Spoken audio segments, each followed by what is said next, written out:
All right, so we've had a look at how to identify risk at the various steps across the process.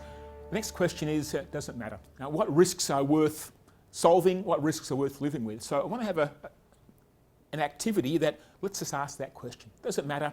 If it doesn't matter, fine. If it does matter, let's solve that problem before it becomes a disaster to us.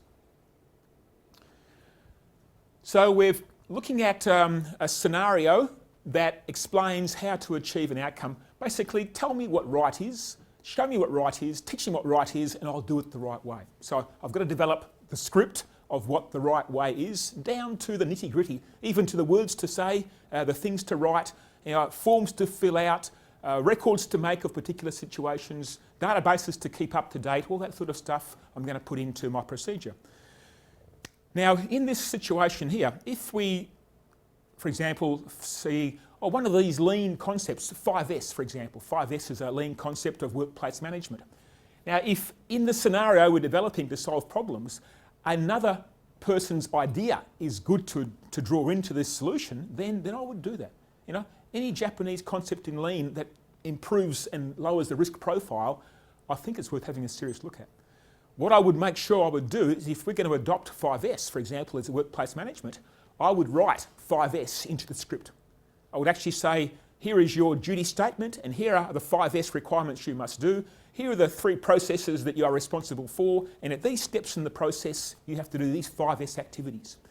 A lot of companies train the people in 5S, and because they train them, the message goes into the brain, they think they now know how to use 5S, how to apply it properly, when to apply it, and they think the training is sufficient. And so the consultant goes away, and now guys do 5S. And it never takes, because in one training session you can't pick up all the knowledge and skills that 5S requires for it to work properly. What's missing is it's never actually written into the job requirements.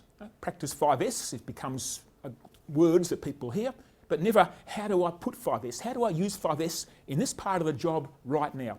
At this step here, how does 5S apply in this step here? So when we come to scripting things up, we are going to be very clear. This is all the requirements to get this job done properly.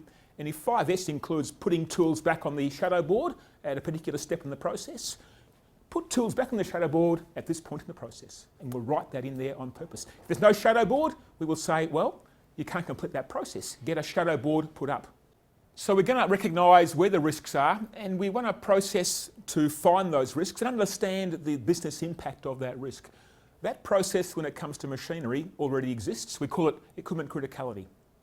And I don't want to reinvent the wheel. That process works very well to recognise the troubles a particular machine or asset brings to the company. Want to grade the size of the risk. As I say, if the risk is unimportant, we'll work on the stuff that is more important. So I've got to have a grading process as simple as you possibly can make it. Low, medium, high and extreme risk. So this will tie back to the risk matrix. So the matrix that everyone now uses for safety, occ health and safety, we're going to take that concept into occ health and safety for machines as opposed to for people.